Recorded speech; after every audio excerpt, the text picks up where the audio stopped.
press conference this morning, and he did so 3 weeks too late. It was a message of now is the time to take action. The citizens of Charlotte are asking, where has the action been? Some of our council members have been on council for over 10 years, and they are failing our citizens and they are failing our city. The voters of Charlotte are now awake. I'm asking what has prevented them from taking action for 10 years, and then I need the voters of Charlotte to ask, why should they trust that they are actually going to take action now?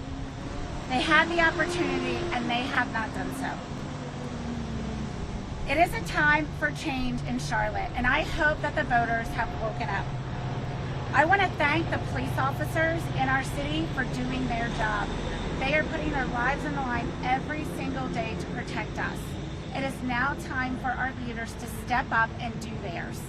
Thank you for taking this time to do this. It is important, and I hope the voters of Charlotte will wake up and understand that new leadership is on the horizon, and it's needed now more than ever.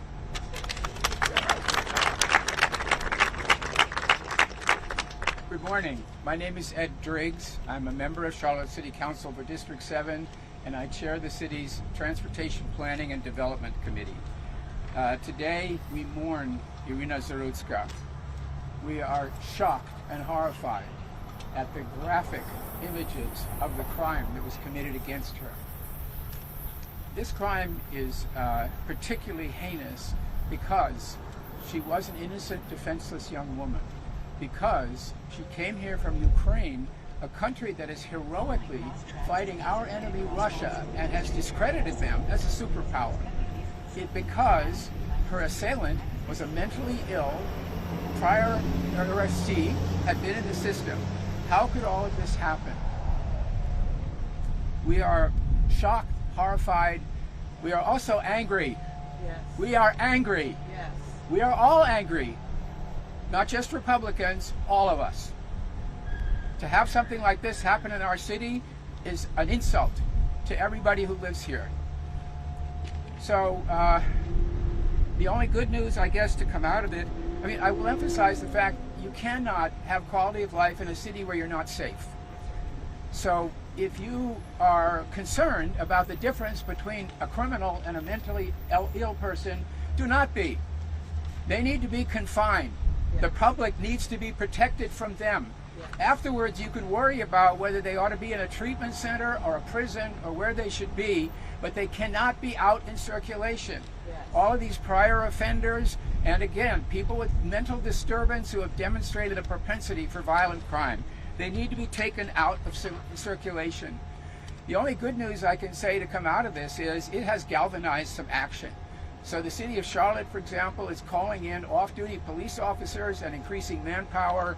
CATS has increased its security efforts, has tripled in the last couple of years its budget for security. There is now a huge amount of focus on these issues. We will, in the future, in the next weeks, we will see people on bikes and UTVs patrolling and on call, available to intervene in dangerous situations.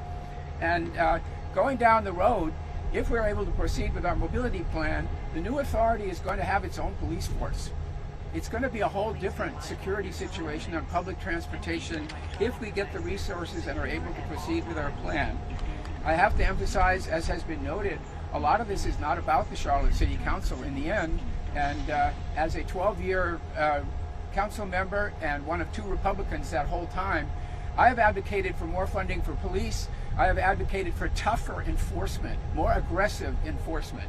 But now we have an opportunity. I think everybody is paying attention. The country is paying attention. So we do mourn Iryna today. All I can say is if the result of her death is that there is a heightened awareness of safety and more steps are taken to keep us safe, she will not have died in vain. Thank you. The next speaker will be Edwin Peacock, my council colleague.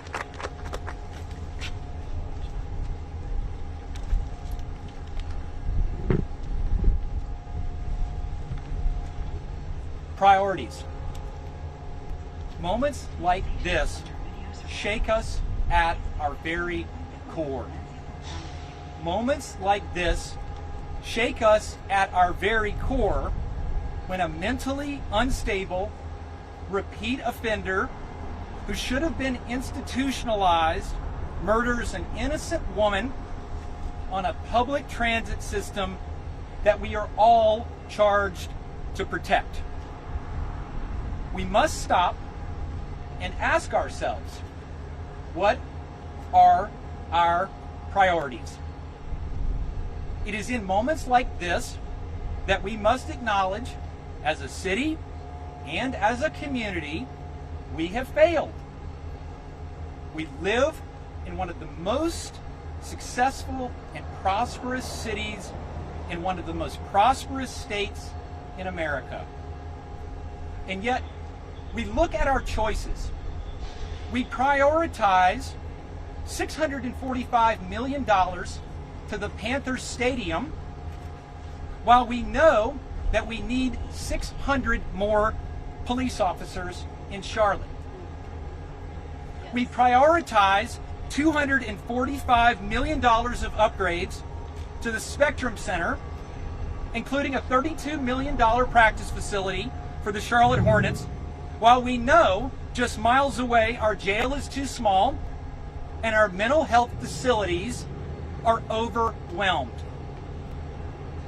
We prioritize spending $1 billion on this light rail system and this expansion right here in front of us, while ignoring a little dirty secret: that riding our light rail and our streetcar is free because we do not enforce fares.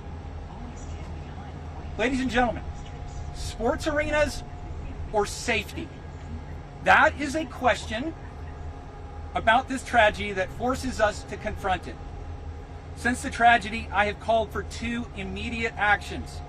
Number one, more cops and more CATS officials on our trains and our buses and in all of our transit facilities. We have 48 trains, ladies and gentlemen. This is not impossible. Fair enforcement. If you do not pay, you do not ride. The integrity of our system depends on it. But folks, this is not just about transit. It is about public safety in every corner of our city. This is why I'm calling for a citywide collaborative bringing together city and county government, police, fire, sheriff, nonprofits, service providers, business leaders to create a Charlotte-Mecklenburg Public Safety Alliance. I am asking for the Foundation for the Carolinas to convene and to lead this initiative and assure its success and its effectiveness. Why? Because this is the very organization, ladies and gentlemen, that rallied and convened our community when Charlotte found out that we were ranked 50th out of 50th for economic mobility. I served on that board for 3 years, and it's through their leadership that Leading on Opportunity Council was created. And within 8 years, we've moved from 50th to 38th. We have proved that progress is possible. I am specifically asking for Foundation for the Carolinas to gather the Charlotte Executive Leadership Council to establish the framework for an initiative for the collective corporate leadership and financial capacity to help our community at this time. Our goal is not to point fingers. It is not to write another report that gathers dust. Our goal is to find solutions, to bring the full weight of the community together, to fund, to support, and to implement a plan that will work, just like we did with the Leading on Opportunity Council. I want to thank all of my candidates behind me who gathered and who have shown the courage it takes to run and the willingness to serve. I think you realize now you do have a choice on November 4th. Mr. President, thank you for bringing this tragedy to our attention and our nation. Mr. President, work with Charlotte and our leaders and help us to become the safest city in the United States of America. And Mr. President, Thank you for reminding us that a safe Charlotte is a strong Charlotte. Thank you.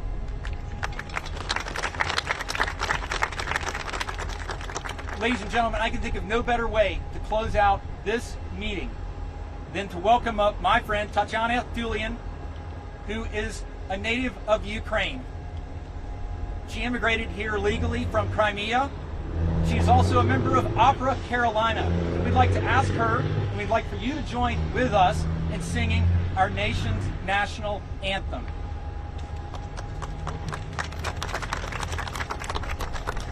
Hello everyone, my name is Tatiana Thulian and I will be happy to sing national anthem in remembrance of power of the American flag and American law system that we call to be strong and just. We're saying to President Trump that took our call for action, we submitted to him. And we hope that changes will be here and Charlotte will be safe again.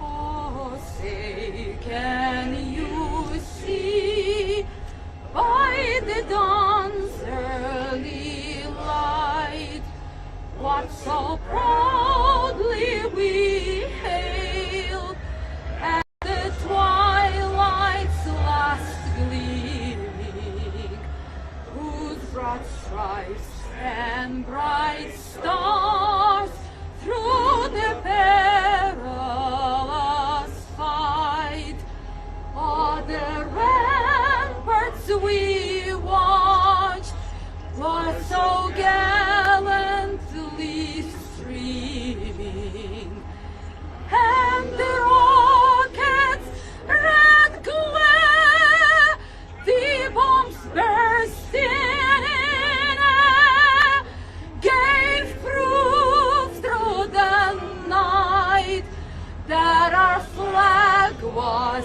still there. Oh, say does the star-spangled banner yet wave?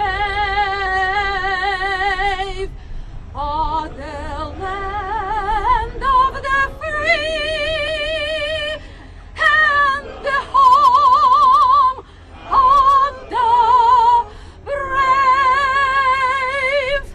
Woo! Thank you.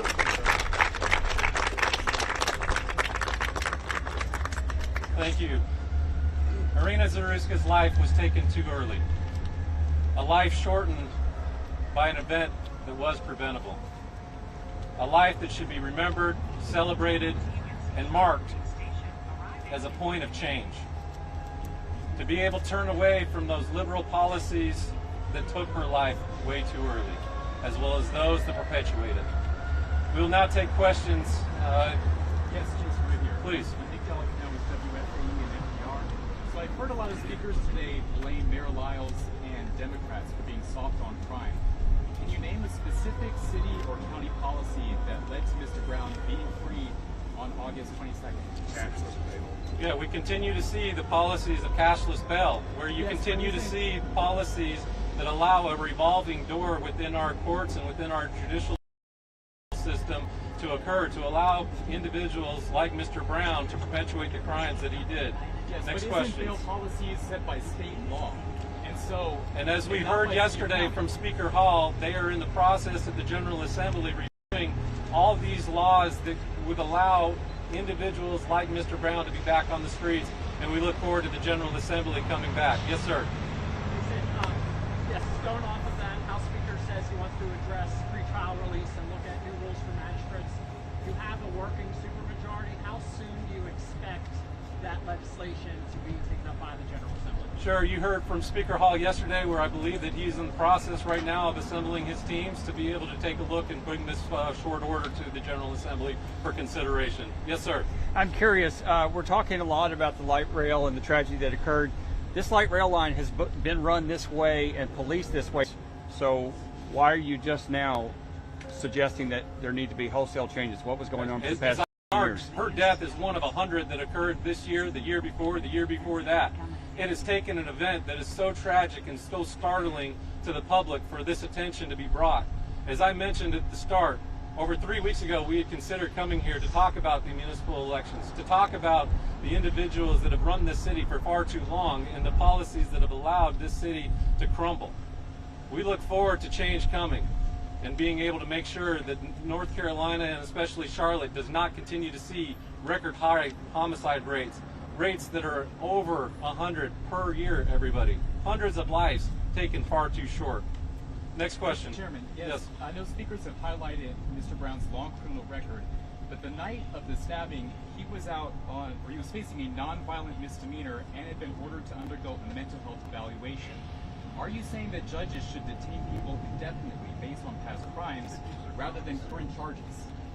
You saw with the criminal charges as well as what did not take place in many of the documents that we are continuing to see, and will allow DOJ as well as the state system of the judicial system to play this out. But it does appear that this is an individual that should have received far more attention than he received to be put back on the streets. Yes, sir. One other point on this, and this is exactly why public media is defunded in this country.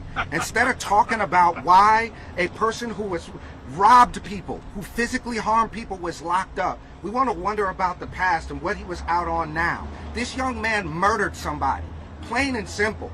This young man had mental issues and had no business on the streets. And shame on NPR for asking such a ridiculous question. That is absolutely right. Yes, sir. Jason, the magistrates here, in particular, a couple of magistrates in this particular case, have gained a lot of national attention. North Carolina is one of the states in the country that you don't have to have a law degree, you don't have to have a college degree, you don't have to have an associate's degree, you can just have a high school degree and be a magistrate judge in North Carolina. Can you talk to Republican leadership or any leadership in Raleigh about getting that changed?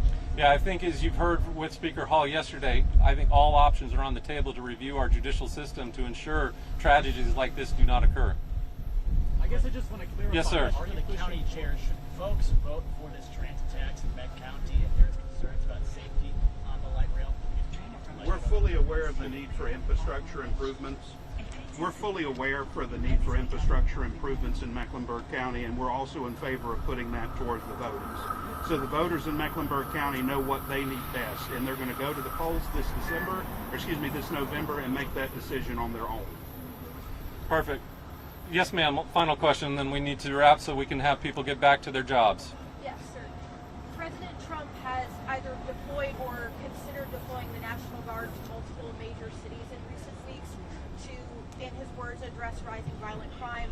Is that something you think could happen in Charlotte or should happen in Charlotte? What you've seen is President Trump implement safety protocols within Washington, D.C., and you've seen the results of that. Other cities across our wonderful country should take a look at Washington, D.C. and how we can also take hold of our cities once again and make sure that crime no longer has a grip and control and allow people to get back to the work, to their enjoyment. Thank you for being with us today. God bless. Are you calling for the National Guard? If the public transportation in Ukraine under war is safer than our prosperous city, we have a problem.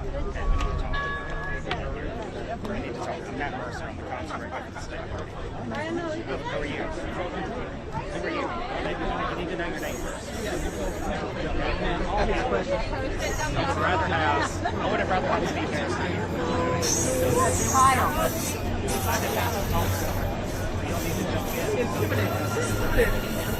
come back in.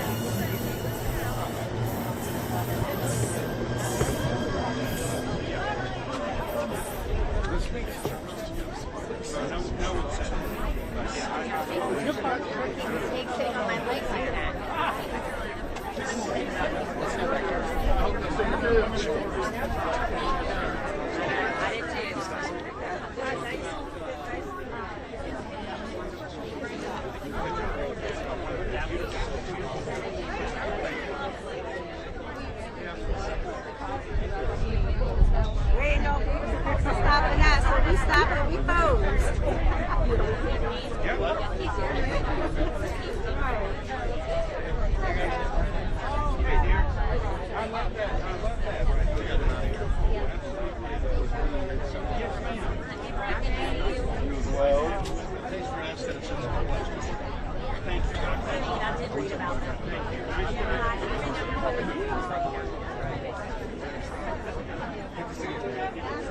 Oh, that makes sense.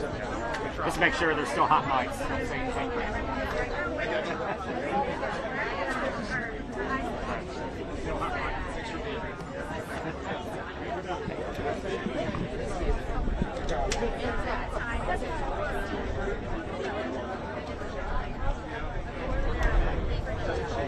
Good to meet you. How are you? Good luck. Can't make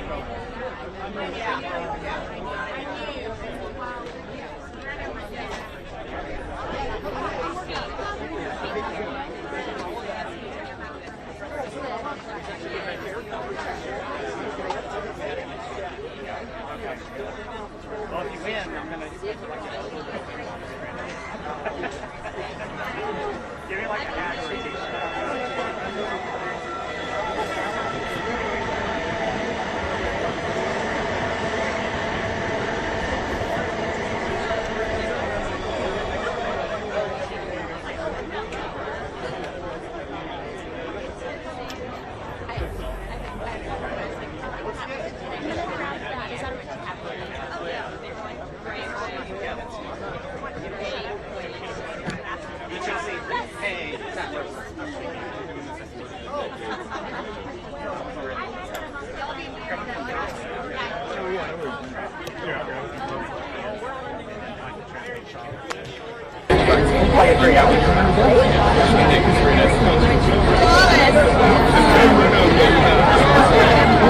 What a difference.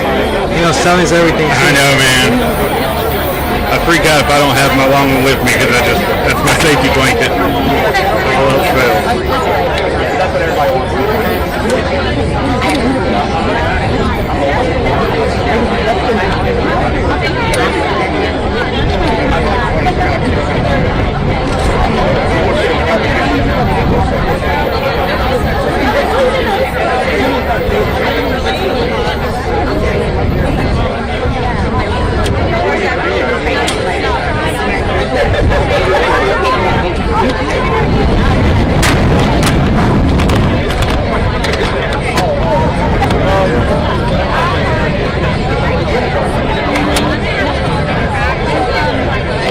Take care.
All right, man. Take care. Yeah, man. You too. You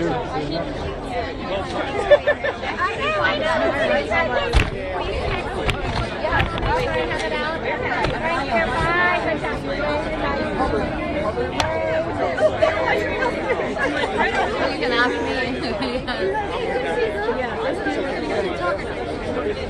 You was associate press? Yes. As a member of the Ukrainian community, I would like to outline that our community is shattered and angry, especially over the Vi Lyles more and more nomination. She appointed me on the City of Charlotte Community Relationship Committee. Yes. Yes.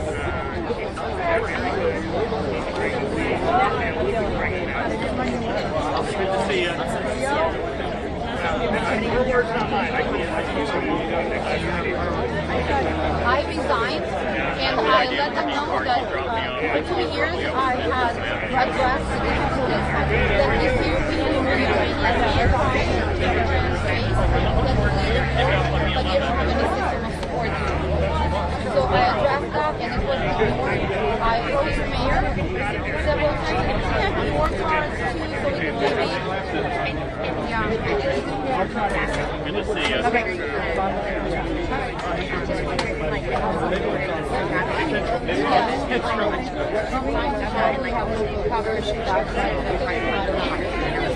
And we are appalled that there is no response, no compassion, no sorry.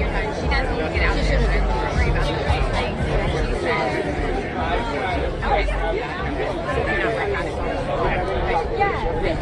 I can just take a picture.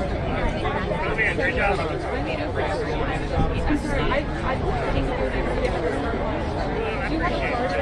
do have a car. Sorry about that. I do have a car. Absolutely, yes. Yes. We have our channel as well. We will be happy to Good job. you guys. You're back lip syncing. You guys, I know you were, but you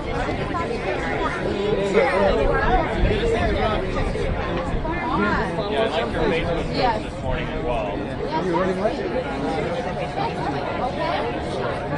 Take a picture, Eric. Okay. Yes. Okay, nice to meet you. And we are shattered. We are shattered, but we are very angry as well. Well, I have a channel, yes, and I am a journalist.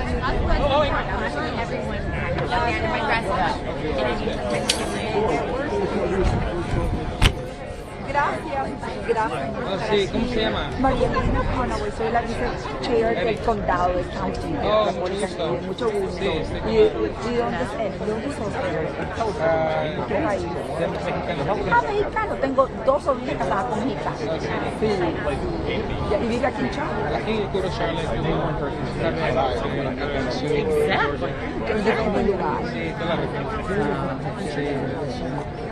Mucho gusto.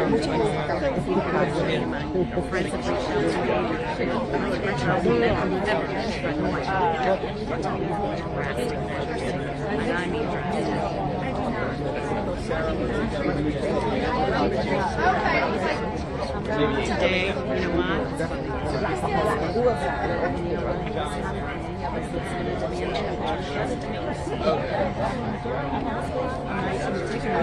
Break from my real career, which was real estate, and I'm not even going to focus on the next 60 days. I'm going to focus on what I'm saying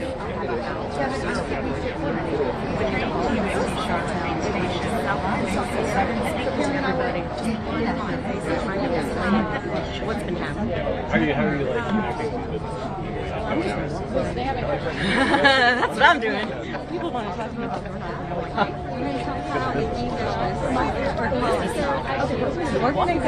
got 100 people. I would say maybe like, I'm going to go.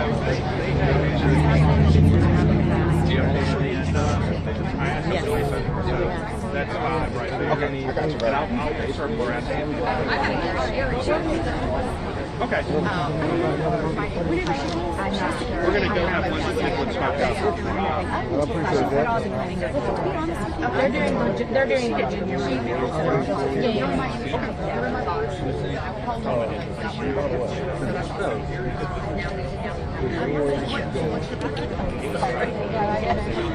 my girls that I wrote, I just want to make sure they don't leave me. Yeah, it's just check it out. Yeah, I'll try to figure something out and bring it with me. Maybe like a box of ammunition or something like that. All right. Yeah. All right, we'll do. Thank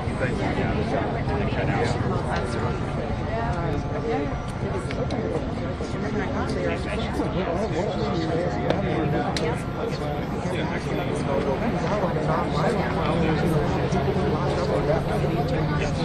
service animals are permitted on station platforms.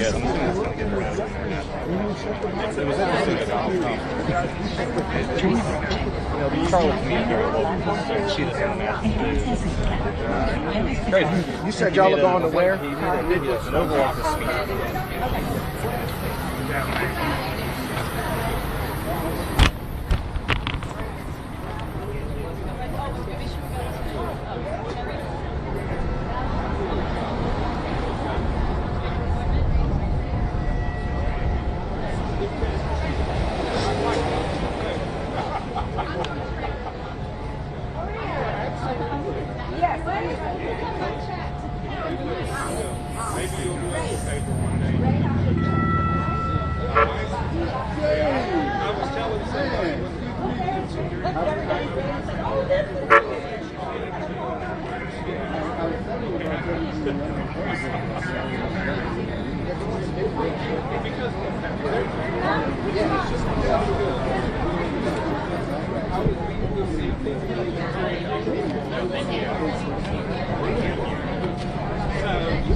I should.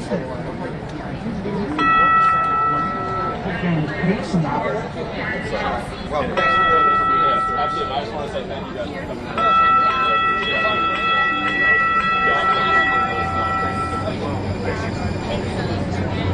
out.